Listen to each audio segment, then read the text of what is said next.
जय राधा माधव। आज का सत्संग 10 मई 2022 सायकालीन सत्र शाम 7 बजे मंदिर का नया स्थान।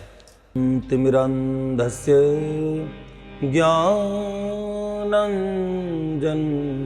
शलाकया चक्षुरुन्मीलितं येन तस्मै श्री गुरुवे नमः। जय जय श्री राधारमण, जय जय नवल किशोर, जय गोपी चितचोर प्रभु, जय श्री माखन चोर। भक्त भक्ति भगवंत गुरु, चतुर्नाम वपु एक, इनके पद वंदन किए नाशै विघ्न अनेक। नारायणं नमस्कृत्यं नरं चैव नरोत्तमं, देवीं सरस्वतीं व्यासं ततो जयमुदीरये। श्री लाडली लाल की, परम पूज्य बाबूजी बाबा की जय। देवर्षि नारद जी महाराज की जय। श्रीमन नारदीय निकुंज की जय। कुंज विहारी विहारणी जू की जय। श्री प्राची विहारी लाल की जय। जय श्री राधेश्याम। देखिए, हम आपको ये बता रहे थे पिछली गाथा में कि जीव भगवान के लिए रोता है, तो ये हमने जो सुनाया, रो पड़ता जब कोई जीव प्रभु को पाने के लिए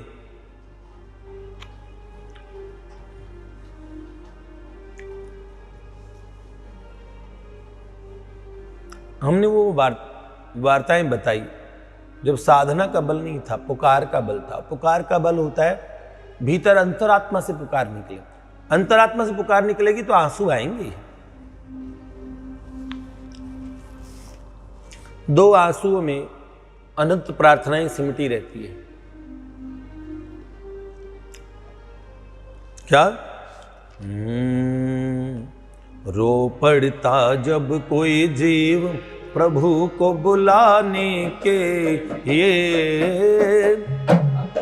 ये प्रियतम भी उसे पाने के लिए अकुलाते श्री कृष्ण स्वयं उसे पाने के लिए।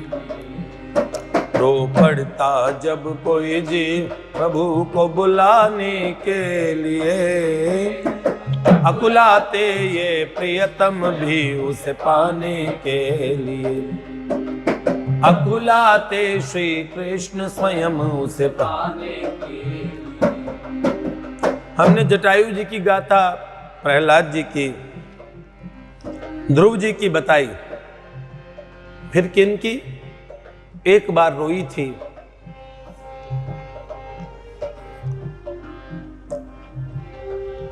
भगवती याज्ञसेनी द्रौपदी, जो यज्ञ से उत्पन्न थी, यज्ञजा,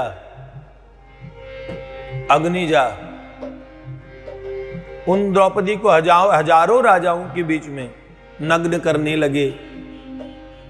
तब उसने कहा, हे माधव, आप मुझे सखी कहते हो।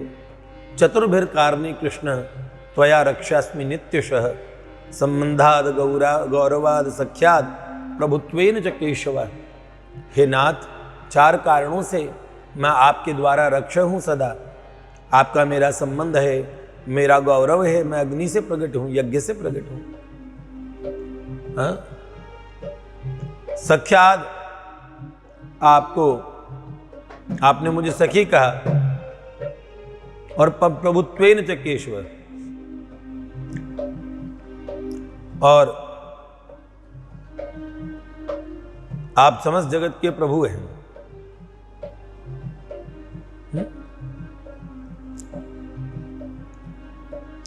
इस तरह भगवती द्रौपदी को जब कोई बचाने वाला नहीं था, महाबली 5 पांडव सर झुका के सभा में बैठे थे। और उस परम पवित्रा जिस समय वो रजस्वला थी, उस समय एकांत अपने महल में चुपचाप बैठी थी। उस समय भयानक शिकारी के समान वो दुष्ट दुशासन केश पकड़ के द्रौपदी को खींच के लाया, जिसने ऐसा व्यवहार किया। कर्ण ने यहां तक कह दिया कि वेश्या के समान उस सती का और के सतीत्व की तुलना वेश्या से कर डाली। कहा इसे नग्न लाती तो भी क्या बुरा था। बस फिर आदेश हुआ, बताइए, जांग ठोकने लगा दुर्योधन। जहां इतने कुरुकुल के वृद्ध बैठे थे, सबके ताले जड़े हुए मुख थे, कोई बोल न पाता था। महापराक्रमी भीष्म पितामह, हाँ, महातेजस्वी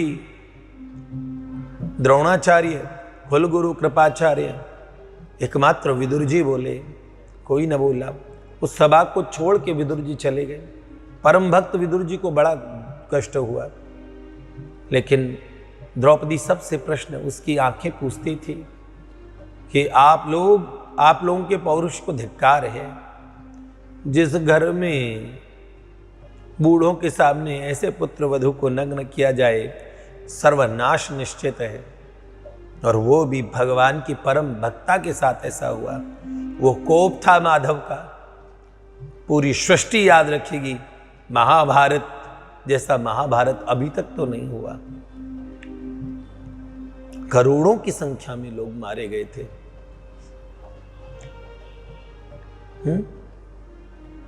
ऐसे कहते धरती की नदियों के किनारे किनारे अपनी विधवाएं रोती थी। इतना भीषण रक्तपात हुआ था। कुरुक्षेत्र से प्रारंभ होके विश्व के कई हिस्सों में यह युद्ध हुआ था। भगदत्त चीन से आया था। इतनी ऐसा तो भगवान ने कहा, याचना नहीं अब रण होगा, संघर्ष महाभीषण होगा। दुर्योधन रण ऐसा होगा फिर कभी नहीं वैसा होगा। हाँ, अंबर से तारे टूटेंगे, विषबाण धनुष से छूटेंगे, भाई पर भाई टूटेंगे। हाँ, ऐसा होगा। क्या था इसके मूल में? भगवती द्रौपदी का अपमान था। प्रभु ने क्या देखा? नगन लगे करने द्रौपदी को, भीड़ सभा में भारी थी। नगन लगे करने द्रौपदी को, भीड़ सभा में भारी थी। ताले जड़े मुख मौन थे, सब क्रंदन करती बेचारी थी। ताले जड़े मुख मौन थे, सब क्रंदन करती बेचारी थी। हे माधव कहा मुझे सखी, क्या ये दिखलाने के लिए, ये चीर बन के खुद लिपटे लाज बचाने के लिए। आज प्रभु आए, आज भी आए, पर आज भगवान रजस्वला और उसके वस्त्र बन के लिपट गए। स्वयं भगवान का वस्त्रावतार हुआ। वो कपड़े कहीं किसी थान से नहीं लाए, किसी कंपनी से। भगवान वस्त्र के रूप में बने, माधव स्वयं, और चीर बन के लिपट गए अपनी सखी की लाज बचाने के लिए। क्या? हे माधव कहा मुझे सखी, क्या ये दिखलाने के लिए, ये चीर बन के खुद लिपटे लाज बचाने के लिए। रो पड़ता जब कोई जीव प्रभु को बुलाने के लिए, अकुलाते ये प्रियतम भी उसे पाने के लिए। अकुलाते श्री कृष्ण स्वयं उसे पाने के लिए।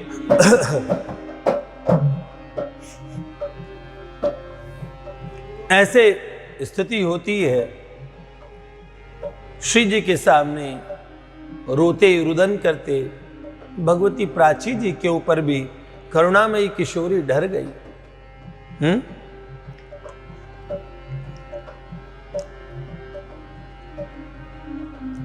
दोनों तरफ प्रेम पलता है सखी। पतंगा तो जलता है, दीपक भी जलता है। पतंगे को हम कहते हैं कि पतंगा जल रहा है, पर दिया तो अनवरत जलता रहता है। पतंगा तो एक बार में भस्मीभूत हो जाता है, पर लगातार कौन जलता है? दिया। हम कहते हैं हम प्रभु को प्रेम करते, प्रभु हमें नहीं करते, हम उनके वो अंशी है, हम अंश है, उनकी धातु से बने हैं, वही आत्म तत्व से हम बने हैं, उनके संकल्प में बने हैं, हमसे उनका संबंध है। इनडायरेक्ट कुछ भी नहीं है, सब डायरेक्ट है। देखिए सबकी परिभाषाएं अलग अलग हो गई, लेकिन महापुरुषों का ये मत है कि हम भगवान से हमारा प्रत्यक्ष संबंध है, कोई ऐसी बात नहीं है कि वो कुछ इनडायरेक्ट हो। तो क्या करते हैं? प्रभु भी अकुलाते हैं। जो इस मार्ग पे पथ रखता है,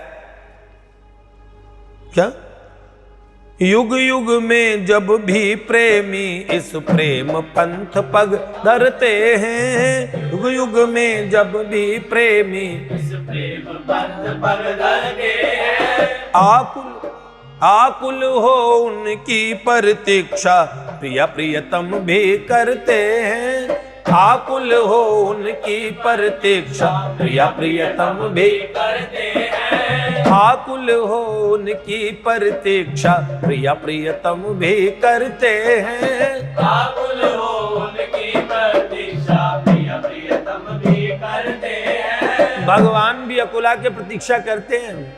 कब आ रहा है प्रहलाद, कब आ रहा है गिरधर, रामकृष्ण कब आएगा, ब्राह्मण जी कब आएंगे, नारायण कब आएगा, गौरांग कब आएगा, पतित पावन कब आएगा। भगवान प्रतीक्षा करते हैं, प्रिया प्रियतम। युगल सरकार प्रतीक्षा में है। आकुल हो उनकी प्रतीक्षा प्रिय प्रियतम भी करते हैं, आकुल हो उनकी प्रतीक्षा प्रिय प्रियतम भी करते हैं। आंसू ढलकाते प्रिया लाल उन्हें पाने के लिए, भेजते माधुरी सखे को लीला सुनाने के लिए। आंसू ढलकाते प्रिया लाल उन्हें पाने के लिए, भेजते माधुरी सखे को लीला सुनाने के लिए। हाँ भेजते माधुरी सखे को गुणगन गाने के लिए, भेजते माधुरी सखे को गुणगन गाने के लिए। देखो भगवान भी सोचते हैं जीव भगवान के यश को, गुणों को सुन के आ जाए, और न जाने कितनी माधुरी सखी आती हैं और गुणगन लीला सुनाती हैं। ठीक है, इस तरीके से प्रभु में आसक्ति हो जाए, इसलिए भगवान बुलाने के लिए आकर्षण हो उसकी भी व्यवस्था करते हैं। गुरुजन मार्ग भी बताते हैं, लीला सुनाते भी हैं, फिर जीव का सामर्थ्य देखते हैं, उसकी चेष्टा देखते हैं, तो अपनी शक्ति लगा के उसे भगवान की प्राप्ति करवाते, फिर कहते जा तूने भगवान पा लिए। अच्छा, श्रेय किसको देते हैं? श्रेय उस जीव को मिलता है, उसमें बल किसका होता है? गुरुजनों का बल होता है। जैसे एक पिता देखते छोटा बच्चा 5 किलो का ये वजन उठा रहा है, तो क्या करते हैं? हाँ, अपना हाथ लगा देते हैं और कहते हैं, अब वो बच्चे ने ऊपर से पकड़ा, नीचे पिता ने अपने हाथ से उसे बल लगाया हुआ है। साधना में जो साधन हमसे बन पाता है उसके पीछे कोई अज्ञात शक्ति रहती है, उन्हीं शक्ति को गुरुदेव कहते हैं। असल में गुरु सत्ता और भगवान की सत्ता दो है ही नहीं। प्रियाजू के सामने रोती भगवती प्राची को और बड़ा सांत्वना दी किशोरी जी ने, चिंता न कर सके, जो तेरे हाल हैं वो इस पूरे ब्रज में सबके हैं। हाँ, तो इसमें अपने मन में ये तो हमारा सौभाग्य है।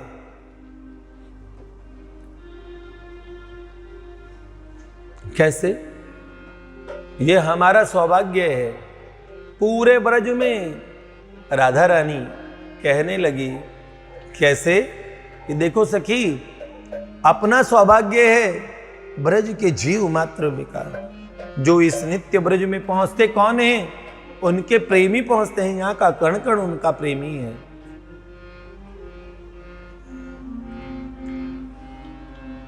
श्री जी ने कहा, देखो अब मैं तुम्हें शीघ्र ही उनसे मिलाने की व्यवस्था करूंगी, तुम उन्हें समझो।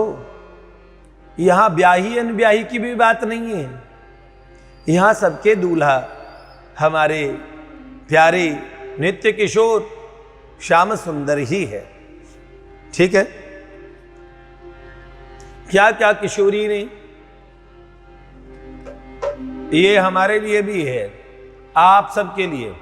सखी भाव वाले, सखा भाव वाले क्या अंतर पड़ता है तो हम आत्मा नित्य प्रिया है, प्रियतम ठाकुर है, हम आत्माएं हैं सब, तो प्रिया ही है। कैसे?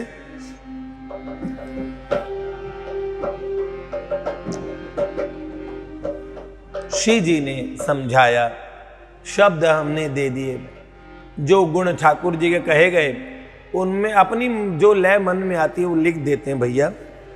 उन शब्दों को, क्योंकि ये मेरा प्रयास है नहीं, इसलिए मैं ये कह दूं कि बहुत अच्छे, बहुत ऊंचे और इसका श्रेय लूं, ये भी नहीं।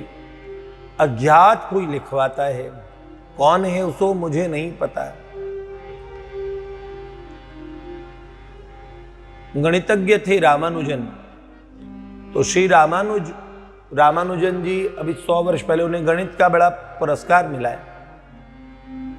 जिस गणित के प्रश्न को सॉल्व करने में आज भी मैथमेटिशियन 6 घंटे लगा देंगे और 6 घंटे फिर उसका उत्तर वेरीफाई करेंगे कि ये सही था कि नहीं सही था, उसको वो कुछ सेकंडों में सॉल्व कर देते थे।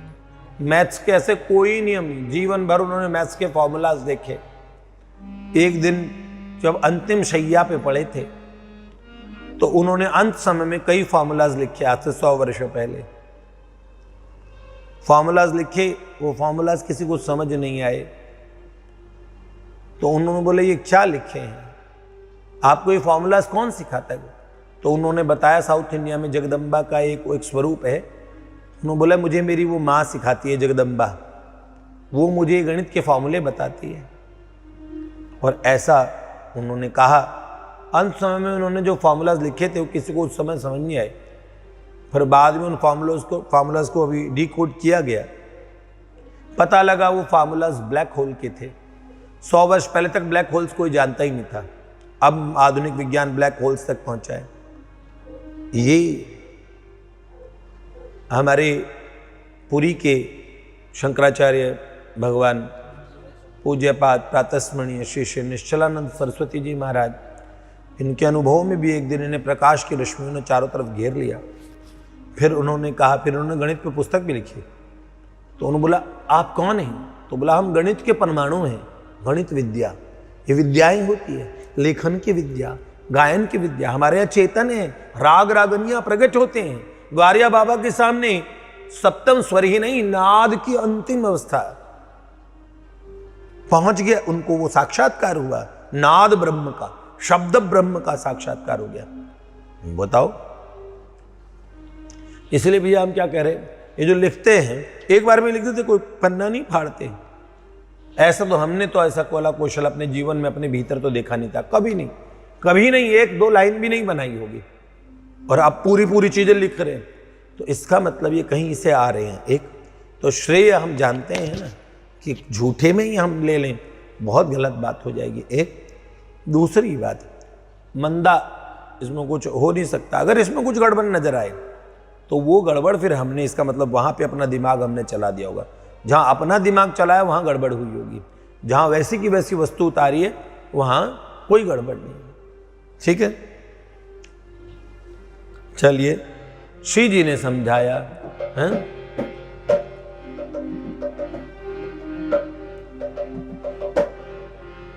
हो गए माधव के हम सब, है हमारे भाग वो। हो गए माधव के हम सब, है हमारे भाग वो। ब्याही अनब्याही सभी ब्रज वनिताओं के सुहाग वो। ब्याही अनब्याही सभी ब्रज बनिताओं के सुहाग हो गई माधव के हम सब।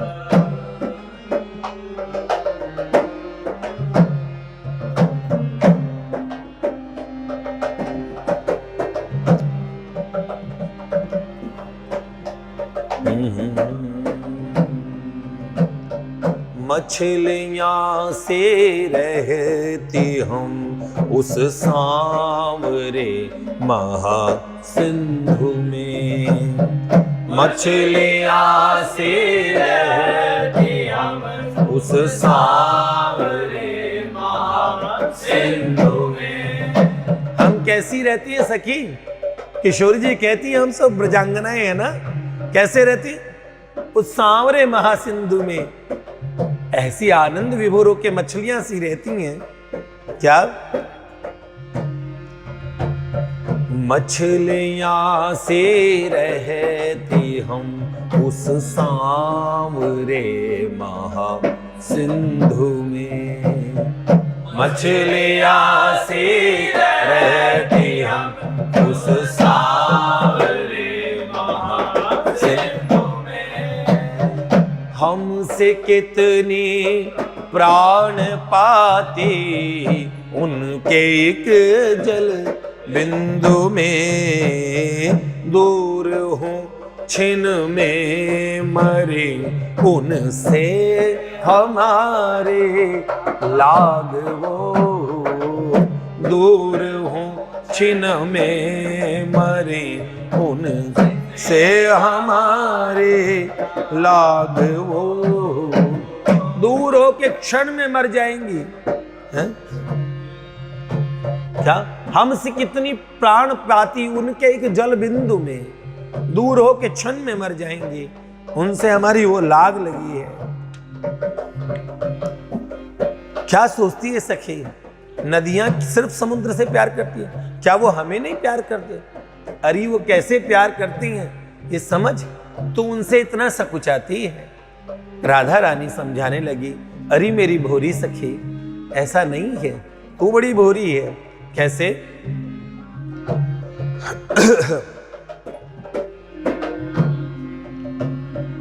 जो समंदर नदियों से मिलता है ठाठे मार के। जो समंदर नदियों से मिलता है ठाठे मार के। ऐसे ही हम में समाते वे भी तन मन वार के। जोगी बन जिनके लिए शिव धारे फिरे बैराग वो। जोगी बन जिनके लिए शिव धारे फिरे बैराग वो। ब्याही अनब्याही सभी ब्रज बनिताओं के सुहाग वो। हो गई माधव के हम।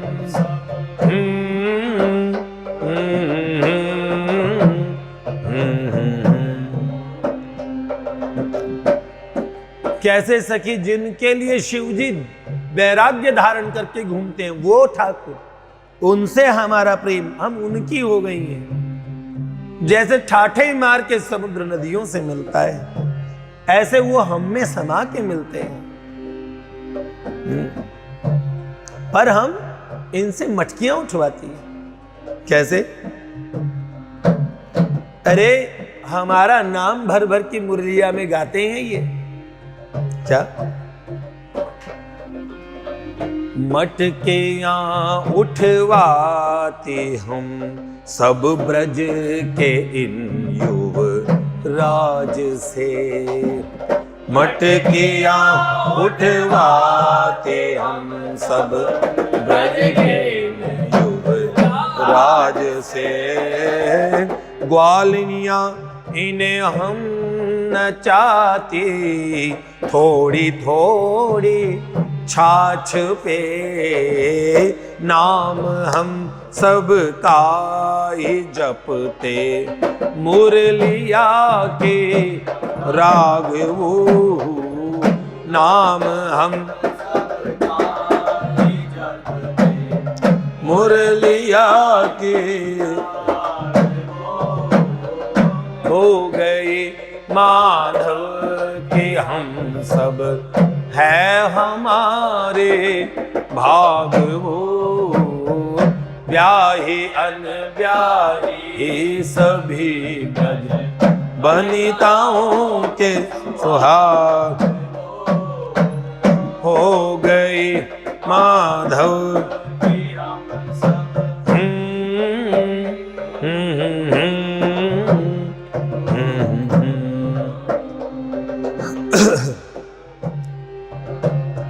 किस उपमा दोगे इन्हें? कोई उपमा दे सकते हो? कंपैरिजन कर सकते हो?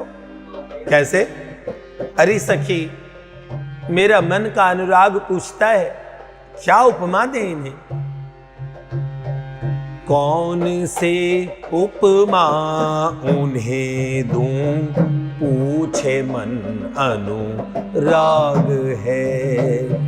कौन से उपमा उन्हें दूं, पूछे मन अनुराग है। सूर्य उन्हें कैसे कहूं, सूर्य में तो आग है।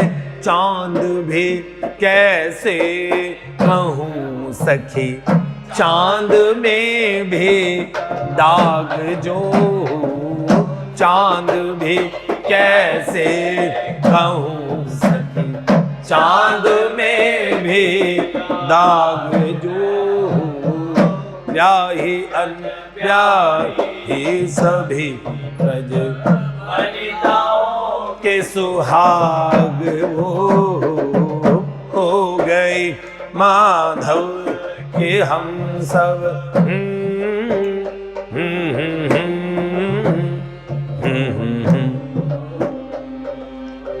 हम कमलनियाँ हैं और वो भंवरे हैं।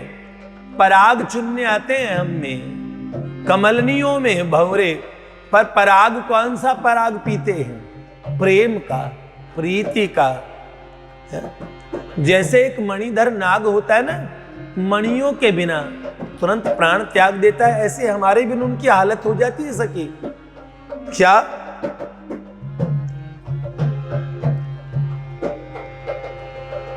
कमलनी हम वो भ्रमर हैं, पीते प्रीति पराग वो।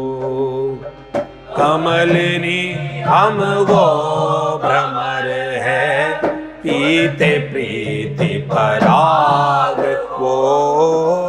हमसे मणियों बिन तजे तन, है मणिधर नाग वो। माधुरी रागिनियाँ हम सब है हमारे राग वो। माधुरी रागिनियाँ हम सब है हमारे राग वो। ब्याही अनब्याही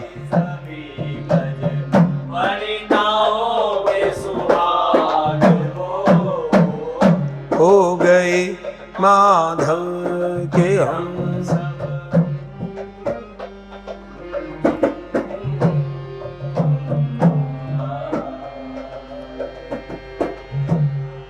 देखिए माधव की कितनी महिमा शब्दों में गाएं। श्री जी ने महत्ता बताई, माधव के बड़े गुण गाए। अब सो मैं कैसे जानूं कितने गाए थे, कौन से गाए थे? मुझे ये बताया कि बड़ी महत्ता बताई, थोड़ी एक दो बातें थी। बाकी अंतर हृदय, जो कवि का हृदय वो कल्पना करता है, मैं तो कवि भी नहीं। फिर ये जो आई पंक्तियां, ये कहीं से उतर के ही आई होगी। हैं? वो एक शायर कहते थे ना, ठाकुर के विषय में वो बात जस्ती है?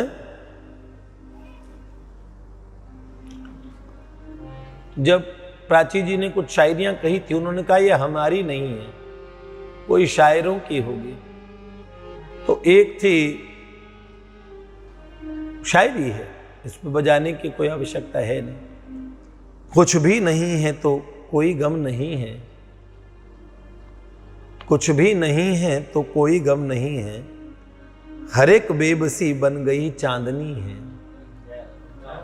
हर एक बेबसी बन गई चांदनी है, तेरा साथ है तो मुझे क्या कमी है, अंधेरों से भी मिल रही रोशनी है, तेरा साथ है तो मुझे क्या कमी है, अंधेरों से भी मिल रही रोशनी है। तो अंधेरों से भी रोशनी मिलने लगती है, तेरा साथ है तो किस चीज की कमी है। तो ये ठाकुर जी के साथ में हमारे संबंध से होते। श्री जी ने बड़े गुण गाए।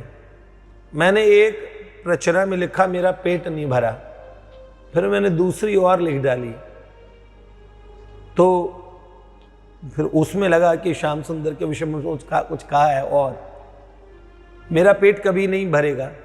आप कहेंगे भैया कथा कब सुनाएंगे। किसी ने मुझे कहा देखो आप गाते ही रहते हो, कोई तो पुराना गाने लगते हो, जो पहले आधा गा चुके हो वही गाने लगते हो, ऐसे कहते हैं। देखो सब्सक्राइबर्स घट जाएंगे सुनने वाले सुनेंगे नहीं, पहले कितने कितने लोग सुनते थे, अब थोड़े थोड़े सुनते हैं। अरे मैंने कहा तुम जाओ ना, मैं सुन रहा हूँ, और तुम्हें सुनना है तुम सुनो, नहीं तो कोई बात नहीं भैया वो हम वैसे ही गाएंगे। वो सुना ना, वो गूंगा गाए वो बहरा बजाए, तो बहरा अपनी धुन में बजाता चले जाए, वो तो कौन सा धुन मिलानी है, और गूंगे को करने के अलावा कुछ आता नहीं है। पर तान आ रखी है उसे, इसलिए हमने सोचा कि हम तो ऐसे ही गाएंगे, आपको सुनना है आप सुनिएगा, और अच्छी बात है प्रभु की बात सुनेंगे। लोग क्या कहेंगे, ये प्राची जी का चरित्र खत्म होके नहीं दे रहा। अरे क्या हुआ, हमने रिकॉर्डिंग 40-50 डाली होगी, 60 डाली होगी, उसमें भी हमने गाया ज्यादा बोला कम है, फिर भी उनके निज अनुभवों को कुछ कहने का गायन में हमने इसलिए क्या, हमने लंबा स्वार्थ देखा है बहुत आगे तक का। कभी भी कोई गुनगुनाना चाहे तो गाएगा, कहीं को उत्साह हुआ कोई गाना चाहे तो 4-5 शब्द है, हाँ कुछ ही 1-2 पंक्तियां गा देगा। प्राची जी का पूरा चरित्र उसके अंतःकरण में घूम जाएगा। जिन जिन भक्त रसिकों के चरित्र है वो गद्य में है, तो वो 10 बार सुनने के बाद में वैसे ही रह जाएंगे।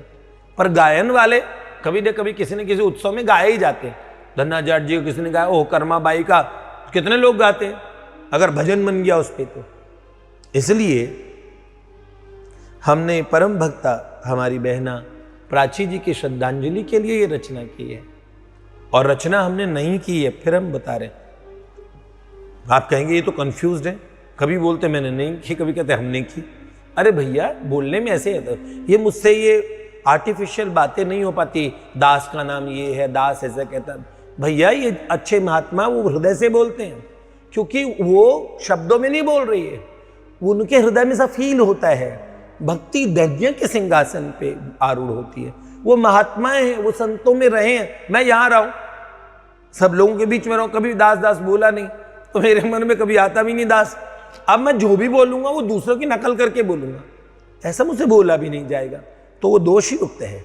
महापुरुषों का संतों में रहा होता, आचरण पता होते तो कहता भी कि दास ऐसा सोचता है, दास नहीं सोचा।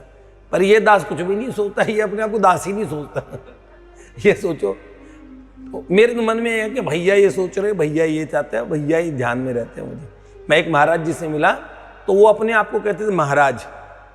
महाराज का मानना ये महाराज इसे कह रहे, संत बड़े उच्च कोटि के। तो मैंने सोचा ये गुरु जी की बात कर रहे हैं अपने, तो उन्होंने बोला महाराज ये मानते हैं, महाराज ने ये कहा था, और महाराज हमेशा यही कहते रहते हैं। फिर मैंने उनके पास बैठे संत से चुपचाप पूछना शुरू किया, मैंने महाराज ये आए उन्होंने कहा अरे भैया जी क्या बात करते हैं, आप जानते नहीं महाराज बैठे तो हैं। मैंने कहा बैठे, सबसे बड़ा आसन तो इनका ही है इनके गुरु महाराज कोई आसन हो तो वो बाकी संत भी कही थे।